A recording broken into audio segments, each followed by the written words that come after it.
বিসমিল্লাহির রহমানির রহিম। আসসালামু আলাইকুম দেশ এবং দেশের বাইরে যে যেখান থেকে আজকে আমার ব্লগটি দেখছেন, আশা করি আল্লাহর রহমতে সবাই ভালো আছেন। আলহামদুলিল্লাহ আমরাও ভালো আছি। আজ আমি আরেকটি রেসিপি নিয়ে আপনাদের মাঝে হাজির হয়ে গিয়েছি। আর আজকের রেসিপিটি হচ্ছে সামুদ্রিক ছুরি মাছের মজাদার শুটকি বোনা করব। তো তার জন্য এখানে আমি দুটি সামুদ্রিক ছুরি মাছ নিয়ে নিয়েছিলাম। নিয়ে শুটকিগুলিকে ছোটো ছোটো টুকরো করে কেটে গরম পানি এবং লবণ দিয়ে ভালোভাবে ধুয়ে পরিষ্কার করে নিয়েছি। তো এখন আমি একটি চুলাতে একটি কড়াই বসিয়ে দিয়েছিলাম। তো কড়াইটি গরম হওয়ার পর এখন এতে তেল দিয়ে দিয়েছি পরিমাণ মতো। তো তেলটি গরম হয়ে এলে এর মধ্যে দিয়ে দিয়েছি পেঁয়াজ এবং রসুনের থেঁতো। তো এখানে আমি পেঁয়াজ এবং রসুনটা আগে থেকে থেঁতো করে রেখেছিলাম। তো পেঁয়াজ এবং রসুনটা এখানে আমি বাটা দিইনি। তো থেঁতো করে এভাবে শুটকিটা রান্না করলে খেতে খুবই টেস্ট হয়। আর আমি এখানে পেঁয়াজের পরিমাণটা কম দিয়েছি এবং রসুনের পরিমাণটা বেশি দিয়েছি। তো এর মধ্যে দেখতেই পাচ্ছেন পেঁয়াজ এবং রসুনটা ভাজা হয়ে এসেছে। তো এখন আমি এর মধ্যে পানি অ্যাড করে দিয়েছি। দিয়ে এখন একে একে মশলা অ্যাড করে দিব। তো প্রথমে দিয়ে দিচ্ছি হলুদের গুঁড়ো, মরিচের গুঁড়ো এবং এখন দিয়ে দিচ্ছি পরিমাণ মতো লবণ।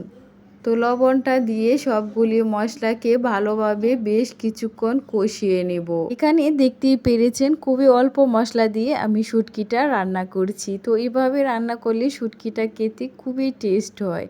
তো এর মধ্যে মশলাটা কষানো হয়ে গিয়েছে। এখন আমি এর মধ্যে শুটকিগুলি দিয়ে দিচ্ছি। দিয়ে ভালোভাবে মশলার সাথে নেড়ে চেড়ে বেশ কিছুক্ষণ কষিয়ে নেব।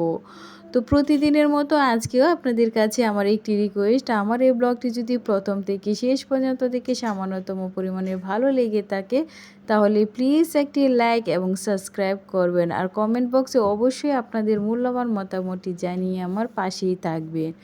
তো বেশ কিছুক্ষণ শুটকিটা কষিয়ে নিয়েছি, এখন কষানো হয়ে গিয়েছে। তো এখন আমি এর মধ্যে পানি অ্যাড করে দিচ্ছি যেন শুটকিটা সিদ্ধ হয়ে আসে তার জন্যে। তো পানি অ্যাড করে একটু নেড়ে চেড়ে মিশিয়ে দিয়ে আবার বেশ কিছুক্ষণ রান্না করে নেব।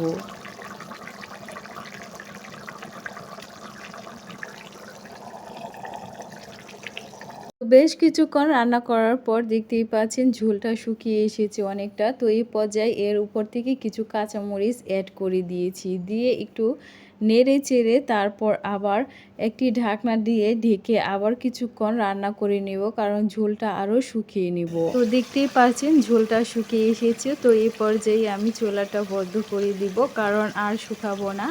আর গরম ভাত দিয়ে এই তরকারিটা খেতে খুবই টেস্ট হয়। তো অবশ্যই বাসায় আপনারা এই ছুরি মাছের শুটকি রেসিপিটা একবার ট্রাই করবেন।